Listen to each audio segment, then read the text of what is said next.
भाइयों बुजुर्गों, कैसे हैं आप लोग। मुझे उम्मीद है कि आप सब लोग खैरियत से होंगे और अल्लाह ताला के हिफ्ज़ व ईमान में होंगे। दोस्तों, आज की वीडियो में हम रिव्यू करने जा रहे हैं शार्प के 1.5 टन के इन्वर्टर एसी का और इसका मॉडल है 18HCP। ये इन्वर्टर एसी दोस्तों शार्प का हीट एंड कूल का वेरिएंट है, जबकि इससे पहले मैं जिस शार्प 1.5 टन इन्वर्टर एसी का रिव्यू कर चुका हूँ वो शार्प का ओनली कूल जे टेक इन्वर्टर है। वो जे टेक इन्वर्टर टेक्नोलॉजी और है, ये शार्प का 18HCP मॉडल और है। इनमें बेसिक डिफरेंस ये है कि ये हीट एंड कूल है, वो जस्ट ओनली कूल था। और इसमें बेसिक डिफरेंस ये था दोस्तों कि उसके आउटडोर में माइक्रो चैनल फिन थी, जो कि सैमसंग डिजिटल इन्वर्टर में भी हमें मिलती है ड्यूराफिन के नाम से। और उसी का मैं जिक्र बारहा दफ़ा कर चुका हूँ कि वो कारों के रेडिएटर्स में इस्तेमाल होती है। वो सारा सिल्वर का उसका आउटडोर कंडेंसर होता है। इस एसी का आउटडोर कंडेंसर जो है ये दोस्तों 100% कॉपर कॉयल के साथ बना हुआ है और जैपनीज ट्रस्टेड क्वालिटी भी है। और तीसरी बात ये ब्लू फिन है। बहरहाल मैं पहले ही आपको रिव्यू से पहले ही आपको ज़ुबानी बताना शुरू कर दिया है कि उसके और इसमें फ़र्क क्या था। ये खैर इसके रिव्यू में मैं सारे आपको इसके फीचर दिखाता हूँ शार्प के इस HCP 18HCP मॉडल के। उससे पहले आपसे एक और बात डिस्कस करनी मैं बड़ी ज़रूरी समझता हूँ। इसका कंपैरिजन रेट के लिहाज से भी और वैसे भी जो बनता है वो एक एसी के साथ बनता है दोस्तों, वो है पैनासोनिक का 1.5 टन का इन्वर्टर एसी, जो कि पेल की तरफ से लॉन्च किया गया है। पिछले साल लॉन्च हुआ था दोस्तों वो। उसके मुतलिक मैंने एक वीडियो भी बनाई थी, जिस वीडियो में मेरा बताने का मकसद सिर्फ इतना था और ये बताया था मैंने कि भाई ये जो एसी आप कह रहे हैं ये जैपनीज टेक्नोलॉजी है और ये पैनासोनिक का है। तो मैंने अपनी जजमेंट किसी को सामने नहीं रखा या किसी ने मुझे किसी कंपनी ने धूस नहीं दी या कोई भी मुझे इधर पैसे नहीं देता कि मैं उनके एसी को प्रमोट करूं और आपके को दबाऊं। नहीं, मुझे पैनासोनिक से भी प्यार है। पैनासोनिक के भी बड़े बड़े अच्छी है और पसंदीदा एसी मेरे मौजूद है, मुझे लाभ है उनसे। बात करने का मकसद ये है कि वो उसमें वाकई थोड़ी कमी और कोताही थी पेल वालों की तरफ से, क्योंकि उस एसी में जो इंडोर उसकी बॉडी थी वो पाकिस्तान में मैन्युफैक्चर हुई थी, इधर की क्वालिटी की थी। ठीक है, कहने का मेरा मकसद यही था। पहल के एशिया में भी वो बॉडी इंडोर की आती है, अंदर अल्लाह जाने, अंदर कहते हैं वो जैपनीज है। T3 कंप्रेसर था, ओल्ड फिन था, ठीक है होगा तो ठीक है। पैनासोनिक की अपनी एक क्वालिटी होती है, पहल से फिर भी थोड़ा सा बेहतर ही होगा। मगर वो कहते हैं ना कि ये जैपनीज ब्रांड है, जैपनीज ट्रस्टेड क्वालिटी जिसे कहता हूँ, वो मेरी नज़र में, मेरी ज़ाती तौर पे किसी की राय में ले रहा, वो मुझे नहीं लगी थी, सीधी सी बात है। इसीलिए मैं उस मॉडल का, मैं आपको मॉडल नंबर भी बताता हूँ इसी का। वो था दोस्तों, लोड हो रहा है, पैनासोनिक का 1.5 टन का इन्वर्टर एसी था। आपको स्क्रीन पर उसकी मैं पिक्चर भी दिखा देता हूँ। मॉडल है CSUE18WKF9, ये मॉडल है वो। इसके कंपैरिजन में मैं आपको शार्प दिखा रहा हूँ, क्योंकि शार्प ये मैं इसीलिए दिखा रहा हूँ, ये शार्प अगर कह रहा है ना कि मैं 100% जैपनीज क्वालिटी दे रहा हूँ तो वो दे रहा है मेरी नज़र में।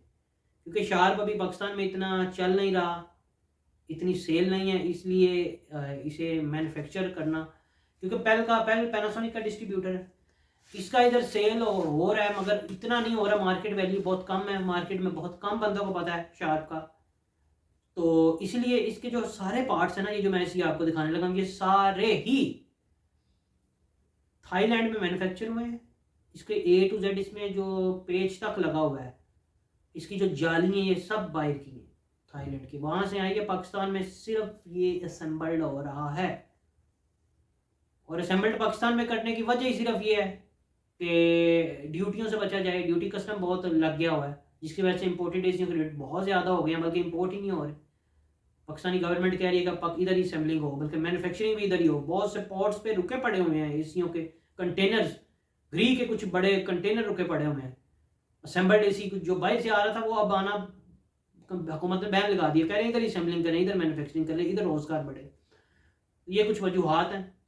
सो बताने का मेरा मकसद यही है और मैं वीडियो में भी आपको इसके रिव्यू में बताता हूँ कि ये एसी क्यों बेटर है पैनासोनिक के CSUE18WKF9 मॉडल से।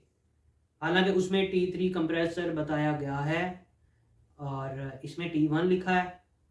और हकीकत क्या है T1 की, ये मैं बहुत सी वीडियोस में आगे भी कह चुका हूँ कि T1 और T3 की क्या हकीकत है। इस पर फिर इंशाल्लाह मैं कभी तफसीली वीडियो बनाऊंगा। तो हालांकि ट्रॉपिकल कंप्रेसर बेस्ट होता है, बहुत वो लंबी डिटेल है। बगैर देर किए चलते हैं शार्प 18HCP मॉडल के रिव्यू की तरफ। दोस्तों, शार्प HCP 18 ये 1.5 टन का यूनिट दिखने में कुछ ऐसा है। इंडोर यूनिट को भी आप देख सकते हैं, बहुत ही सिंपल डिज़ाइन में इसे बनाया गया है। जबकि इससे पहले जो शार्प का जेटेक इन्वर्टर था उसका डिज़ाइन बड़ा ही कॉम्पैक्ट और बड़ा ही डैशिंग सा था। उसके मुकाबले में ये मुझे काफ़ी ना सिंपल सा फील हो रहा है डिज़ाइन इसका। और इसके आउटडोर यूनिट को देखें तो आउटडोर यूनिट भी इसका उससे काफ़ी मुख्तलिफ नज़र आ रहा है मुझे। उसके आउटडोर यूनिट पर शार्प जेटेक इन्वर्टर लिखा था, जबकि इस पर शार्प ओनली इन्वर्टर लिखा है। जेटेक इन्वर्टर टेक्नोलॉजी दोस्तों मैं पहले भी बता चुका हूँ, वो और है, वो एक्स्ट्रा ऑर्डनरी एनर्जी सेविंग करने के लिए वो टेक्नोलॉजी बनाई गई थी और वो ओनली कूल वेरिएंट में आता है, हीटिंग में नहीं आता। इस टेक्नोलॉजी में बिजली तो सेव होगी, मगर इसके साथ साथ इसकी जो पावर है ना, पावर बहुत ज़्यादा है दोस्तों। इसके और इंडोर आउटडोर यूनिट के जो BTUs हैं हीटिंग पर भी 18,500 BTU मिलेंगे आपको, ठीक है। मकसद बताने का ये है, शार्प जेटेक इन्वर्टर में सिर्फ एक ही खामी थी वो ये थी कि उसके जो कूलिंग थी उसकी वो इतनी स्ट्रांग नहीं थी जैसे कि एक जापानीज़ AC अक्सर जगहों पे लगे होते हैं। तो लोग कहते हैं भाई कि कूलिंग बड़ी यख है, भाई कूलिंग उन्हीं की है, ऐसे जैसे यख ठार मार रहे हैं। तो वो चीज़ जो है वो इस AC में आपको ज़रूर मिलेगी। शार्प जेटेक इन्वर्टर में वो चीज़ नहीं थी, उसकी कूलिंग थी मगर बहुत ही कंफर्टेबल टाइप उसकी कूलिंग थी। वो मेरे जैसे आदमी पसंद करते हैं जिन्हें ना ज़्यादा यख ठंडी पसंद है ना ज़्यादा कोल्ड, एक मीडियम सा टेम्परेचर उस AC के साथ हमें मिलता है। बुरा वो भी नहीं, वो अपनी जगह बेस्ट है, ठीक है। तो चलते हैं दोस्तों, इसके अंदर जो मौजूद फीचर्स हैं वो डिस्कस करते हैं। फीचर्स कौन कौन से इसके अंदर फीचर्स मौजूद हैं। इस AC के इंडोर यूनिट की तरफ आएँ तो दोस्तों इस पर इसकी स्पेसिफिकेशन कुछ कंपनी ने लिखी है कि इस AC में कौन कौन से फीचर्स मौजूद हैं, और वो स्टिकर लगा के कंपनी ने उनका इजहार भी किया है। सो सबसे पहले लेफ़्ट देख लेते हैं। लेफ़्ट पर इसके लिखा है जी, कंपनी ने बड़ा बड़ा करके, कूलेस्ट समर हॉटेस्ट विंटर, नीचे ट्रस्टेड जैपनीज़ ब्रांड की स्टैंप लगाई गई है। यानी कि दोस्तों शार्प कंपनी कह रही है यहाँ पर शोर मचा मचा कर कि आपको ये AC गर्मियों में ठंडी यख परफॉर्मेंस देने वाला है। वो मैं आगे चल के बताता हूँ कि क्यों ये ठंडी यख परफॉर्मेंस आपको देने वाला है, इसके पीछे राज क्या है। तो साथ कंपनी ये भी कह रही है कि हॉटेस्ट विंटर, तो इसके पीछे भी वही राज है जो मैं अभी आगे चल के आपको बताऊंगा कि ये सर्दियों में भी इतना बेस्ट परफॉर्म क्यों करेगा, ठीक है। और कूलिंग में आपको कंप्रोमाइज़ नहीं मिलेगा दूसरे चीज़ की तरह। TCL जो है दोस्तों उसकी भी कूलिंग बैठ जाती है, जैसे शार्प जेटेक इन्वर्टर की तो वैसे कंफर्टेबल थी, सॉरी बैठती नहीं, TCL वगैरह की ना हल्की फुल्की बैठ जाती है कूलिंग। बहरहाल वो भी अपनी जगह ठीक है। बात इतनी है, जितना गुड़ डालो भाई उतना मीठा। ये ट्रस्टेड जैपनीज़ ब्रांड है शार्प, और ये जो अपने नाम के साथ बार बार जैपनीज़ लगाता है ना, तो इससे मैं तंग नहीं हूँ बल्कि खुशी होती है, क्योंकि ये वाकई ही इसके अंदर जितनी भी टेक्नोलॉजी और जितना भी सामान वगैरह इस्तेमाल किया गया है सारा जैपनीज़ क्वालिटी का है, इसमें कोई शक नहीं है। थाईलैंड से हर चीज़ इसकी मैन्युफैक्चर होके आती है, पाकिस्तान में ये सिर्फ असेंबल हुआ है, कोई शक नहीं। बल्कि इसके मुतबादल आप लेफ़्ट में ज़रा ये देख सकते हैं, ये लगा हुआ है, ये पैनासोनिक का AC जिसकी मैंने रिव्यू किया था और बड़े लोगों ने मेरे पर तनकीद की थी। वो हकीकत में जैपनीज़ जुपनीज़ कोई नहीं, ऐसे ही लोगों को पागल बनाया और जो मर्जी कर लें। बहरहाल हम तो हक बयान करेंगे भाई, सीधी साफ बात है। ना मैं शार्प से पैसे लेता हूँ ना किसी और से। हाँ तो दोस्तों आगे चलें, ये देखें इस AC में कंपनी कह रही है ये इको फ्रेंडली गैस के साथ आता है, यानी कि R410 एक गैस है जो कि माहौल दोस्त गैस है, इसमें कोई शक नहीं।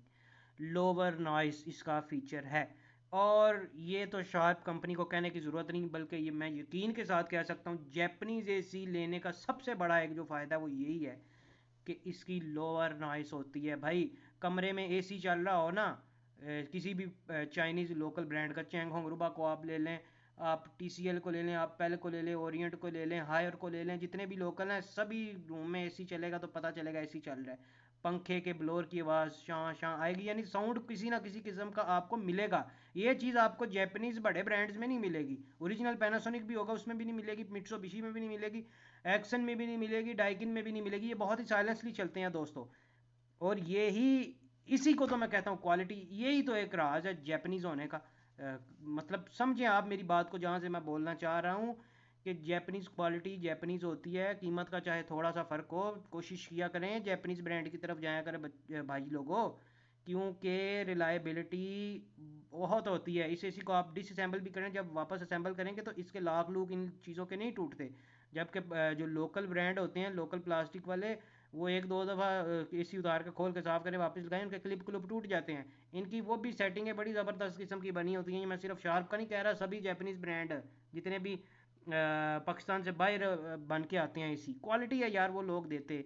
हम लोग इधर वो क्वालिटी नहीं दे सके जितने साइंटिफिकली चीज़ को बनाया होता है। ठीक है। तीसरी इसमें है दोस्तों 100% कॉपर ट्यूब है। ठीक है, ये बड़ी एक अच्छी चीज़ है, क्योंकि शार्प का जो इससे पहला जेटेक इन्वर्टर था, पहला नहीं खैर, मॉडल एक ही साथ आए हैं, उसमें माइक्रो चैनल फिन है, मैं बार बार बता चुका हूँ, सिल्वर के थे, इसमें कॉपर की ट्यूब है 100%। और कॉपर भी हाई ग्रेड की क्वालिटी का होगा लोकल एसियों की बनिस्बत, जिसकी वजह से इसकी जो कूलिंग है वो अच्छी होगी, क्योंकि इसके कॉपर पाइप में कुछ ना डिज़ाइन ऐसा किया गया होता है जिसमें गैस इस तरीके से दौड़ती है जिससे आपको कूलिंग ज़्यादा से ज़्यादा मिलती है और बिजली की खपत कम होती है। ये कॉपर पाइप के अंदर भी राज होता है एक, इन्होंने डिज़ाइनिंग ऐसी की होती है। तीसरा कंपनी कह रही है दोस्तों, चौथा सॉरी, कि ये रस्ट प्रूफ है, यानी जंग नहीं आएगा, बेहतरीन है, नहीं आएगा। और मैं आपको बताता चलूँ दोस्तों, इस एसी में ब्लू फिन है, मैं आपके चल के आपको इस एसी की कंडेंसर कॉयल दिखाता हूँ। और ब्लू फिन फिन वाला एसी यख धमाकेदार कूलिंग करता है, इसमें शक ही कोई नहीं। उसके साथ साथ वो कमरे में थोड़ी सी स्मेल ज़रूर छोड़ जाता है कूलिंग होने, लाइट बंद होने पर, तो वो इस एसी में नहीं होगी, क्योंकि कंपनी साथ ये भी कह रही है दोस्तों कि ये माइल्डी प्रूफ है। इसमें दोस्तों ये फंक्शन जैसे शार्प जेटेक में प्लाज्मा क्लस्टर था, इसमें माइल्ड्यू प्रूफ सिस्टम लगा हुआ है। माइल्ड्यू प्रूफ होता है दोस्तों, ये एक बैक्टीरिया होता है जिसकी वजह से आपको रनी नोज़ हो सकता है, यानी नाक बंद बंद फील होना, स्नीजिंग होना, आंखों का रेड होना, रैश हो जाना, ये एक जरासीम होता है। उसे किल करने वाला सिस्टम इस एसी में लगा हुआ है। ठीक है, यानी कि ये एसी आपको बेहतरीन किस्म की फिल्ट्रेशन देता है, कमरे में धूल मिट्टी स्मेल वगैरह भी होगी तो ये सब करके बाहर फेंक देगा। अक्सर लोग, हम खाने शाना खाते थे घरों में तो रूम में सॉरी, तो अक्सर रूम में दोस्तों हमारे खाने की या डिश की स्मेल रह जाती थी अक्सर एसी वाले रूम में। इन्वर्टर टेक्नोलॉजी कोई भी है, इसमें ऐसा हमें नहीं देखने को मिलता। दूसरा दोस्तों, इस एसी में सेल्फ डायग्नोज ये फंक्शन मौजूद है। सेल्फ डायग्नोज ये बड़ा एक अच्छा फंक्शन है, सारे तो जैपनीज असल फंक्शन इसमें मौजूद हैं, डाइकिन वाले, मिट्सुबिशी वाले। सेल्फ डायग्नोज दोस्तों ये है कि एसी को खुद ब खुद, एसी की आंखें हैं, एसी में सेंसर हैं, एसी को खुद ब खुद पता चल जाएगा रूम में कितने बंदे मौजूद हैं भाई, रूम में कितने बंदे मौजूद हैं, क्या हो रहा है, धूप आ रही है रूम में, रोशनी धूप आ रही है, कहीं से हीट आ रही है, नहीं क्या हो रहा है रूम में, सारा कुछ एसी को मालूम होगा। एसी उसी हिसाब से अपनी सेटिंग करेगा जिससे कि ये ज़्यादा से ज़्यादा बिजली बचाता है, इसमें शक की कोई नहीं। और एसी भैया देखिए 26 डिग्री उन्होंने कंपनी वालों ने बनाया है। कोशिश किया करें अपने सभी इन्वर्टर एसीज को 26 पर चलाया करें, बेहतर बिजली की बचत होती है। इसे भी आप 18-22 पे दौड़ाएंगे तो जितना मर्जी महंगा इन्वर्टर ले लें, बिजली की बचत नहीं होगी, सीधी साफ बात है। ठीक है ना। तो ये कंपनी ने लिखा हुआ है एनर्जी सेव करेगा, इन्वर्टर टेक्नोलॉजी है और पैसे बचाएगा। ठीक है, और ये ओरिजिनल प्योर इन्वर्टर टेक्नोलॉजी होती है। ये डीसी डूसी वाले फ्रॉड तो ये बड़ी कंपनीज करती नहीं। ये इतना महंगे एसी हैं, ये नहीं डीसी लगा सकते साथ, या लिख सकते कि हम डीसी मोटर जो इस्तेमाल करते हैं, ये करते हैं वो करते हैं, ऐसे ही बस जिसकी दाल जहाँ बिकती है।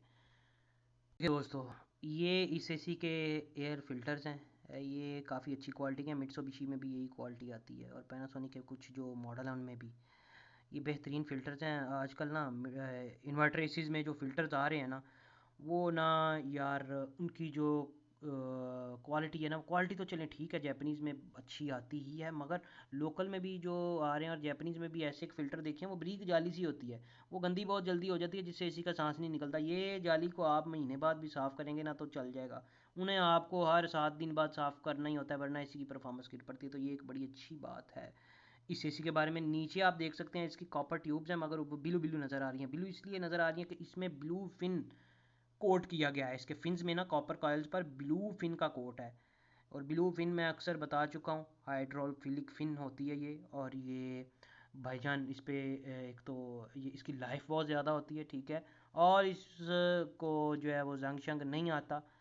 और काफ़ी इसकी मैं डिटेल पहली वीडियोस में कैनवुड वाली में भी बता चुका हूँ। कैनवुड में भी एक ब्लू फिन आया था, हाइड्रोफिलिक फिन इसे कहते हैं।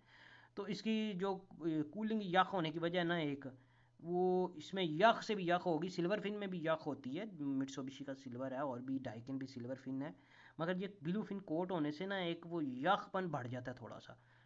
इसमें आपको यख कूलिंग की जो गारंटी है ना, वो तो 100% रहने वाली है इस ब्लू फिन की वजह से। ठीक है दोस्तों ये इस एसी का आउटडोर यूनिट है। इस पर इसकी सारी स्पेसिफिकेशंस लिखी हुई हैं। इस एसी का जो पावर इनपुट है दोस्तों, ये 1615 वाट है। ये आप देख सकते हैं 1615 वाट होने का मतलब है दोस्तों कि ये एसी एनर्जी सेविंग करेगा। कैनवुड ई स्मार्ट वगैरह जैसी उसका भी इतना ही है, बल्कि उसका इससे थोड़ा ज़्यादा होगा। लोग कहते हैं भाई EER जो होता है उससे एनर्जी एफिशिएंसी रेशो का सही पता चलता है। मैं कहता हूँ मुझे पावर इनपुट से पता चल जाता है भाई। जिस एसी का जितना कम पावर इनपुट होगा वो उतनी कम बिजली लेता है, ये हकीकत बात है। शार्प का वो 1400 तो कुछ पावर इनपुट था जेटेक इन्वर्टर का, उसके जोड़ का अभी तक आया भी नहीं कोई, इसीलिए उसकी थोड़ी कूलिंग भी कम है। उस पर तो कंप्रोमाइज़ करना पड़ेगा ना, पावर इनपुट बड़ा कम दे रहे हैं वो भाई। तो इसका पावर इनपुट 1615 वाट है, इस लिहाज से ये बेस्ट है। क्यों? ये यह कूलिंग आपको देगा, पूरी पावर ज़ोरदार धमाके की लगाएगा, मगर वो भी उन्होंने 1615 वाट के अंदर एडजस्ट कर दी है। ये बेहतरीन है भाई।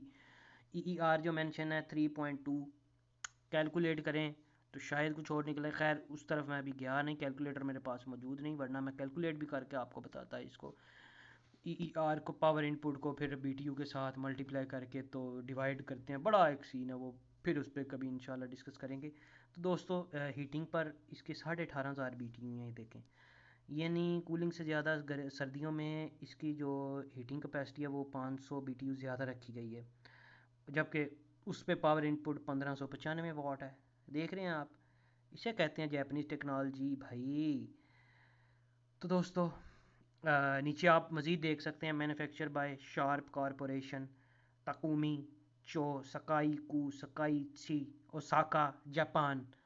ठीक है, सिर्फ असेंबल्ड इन पाकिस्तान है दोस्तों। इसकी क्वालिटी बड़ी ज़बरदस्त है। इस एसी में दोस्तों जो गैस है वो 1.3 किलोग्राम गैस डाली गई है, जबकि शार्प में इससे बहुत कम थी। इससे भी एनर्जी एफिशिएंसी पर फ़र्क आता है, मगर क्या है, इसका जो कंप्रेसर है वो बहुत ज़्यादा पावरफुल इसमें लगाया गया है। T1 है, हकायक बयान किए हैं जी, T1 है, मगर कूलिंग आपको ऐसी मिलेगी। जो लोग दावे करते हैं अपने इस चीज़ में ब्रांड्स कि हमारे एसी में T3 कंप्रेसर है, तो मैं यकीन से का साथ कह सकता हूँ दोनों को चला लें, इनको भी उसको भी, तो फिर मुझे आके पकड़ लीजिएगा जितना मर्जी हाई टेम्परेचर हो, इसकी कूलिंग में कोई फ़र्क आ जाए, इसकी कूलिंग में कोई कमज़ोरी आ जाए। हकायक लिखने चाहिए भाई, हकायक। ठीक है, तो ये इस एसी का आउटडोर था। मॉडल भी प्रिंटेड है, आप देख सकते हैं AEX18HCP मॉडल है ये शार्प का। ठीक है दोस्तों,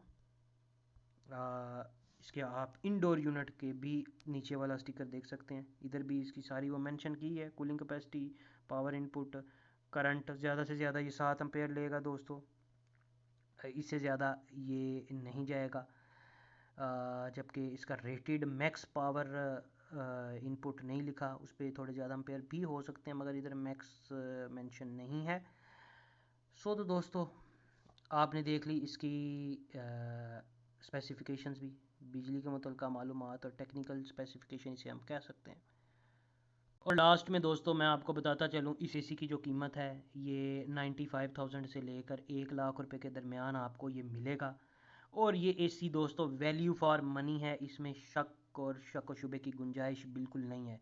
इसके साथ जो लेफ़्ट साइड पे आपको थोड़ा सा नज़र आ रहा है पैनासोनिक का इन्वर्टर एसी, उससे तो ये 1 लाख दर्जे बेटर ही है मेरी नज़र में।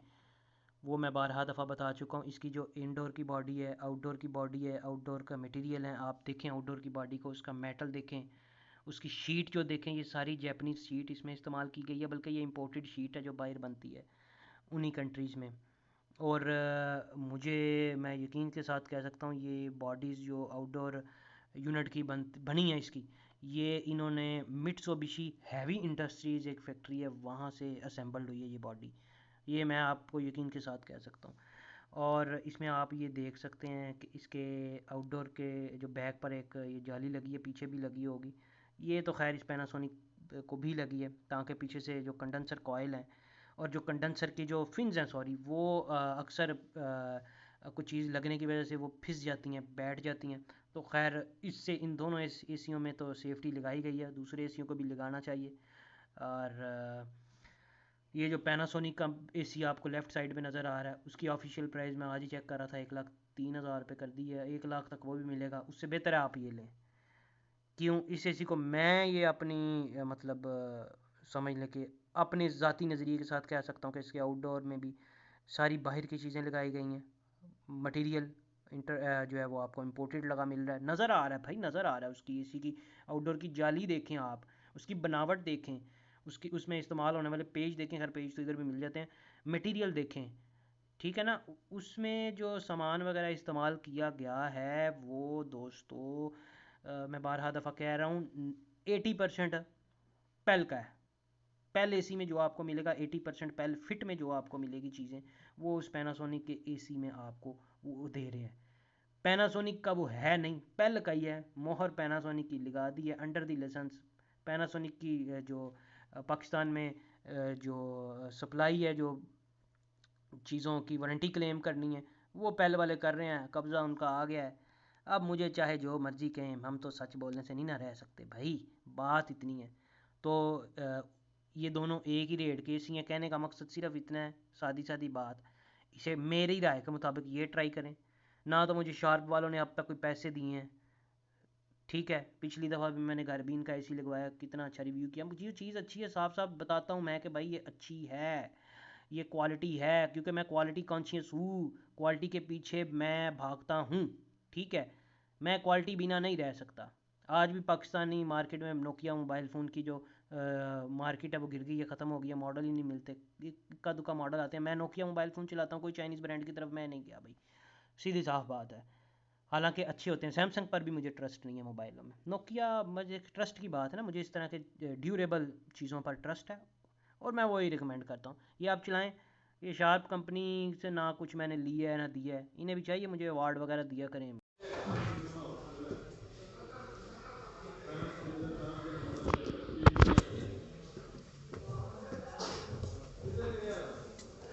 शार्प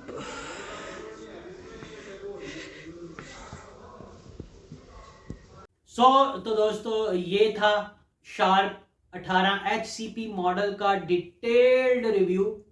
वीडियो अच्छी लगी है तो लाइक कर दें, नए हैं तो चैनल को सब्सक्राइब कर दें और साथ में घंटी के बटन को क्लिक करना मत भूलिएगा, क्योंकि मैं अगर कोई इस तरह की इंफॉर्मेटिव वीडियो अपलोड करूंगा तो आपको नोटिफिकेशन नहीं मिलेगा। सो इसलिए घंटी के बटन को प्रेस कर दें। सो आज की वीडियो यहीं तक की थी दोस्तों, बहुत शुक्रिया आपका वीडियो देखने का। बहुत से तफसीली इन्वर्टर एसीज के रिव्यू मैं आपको अपने चैनल पर दिखाता रहूँगा। बहुत शुक्रिया आपका वीडियो देखने का। अल्लाह हाफिज़।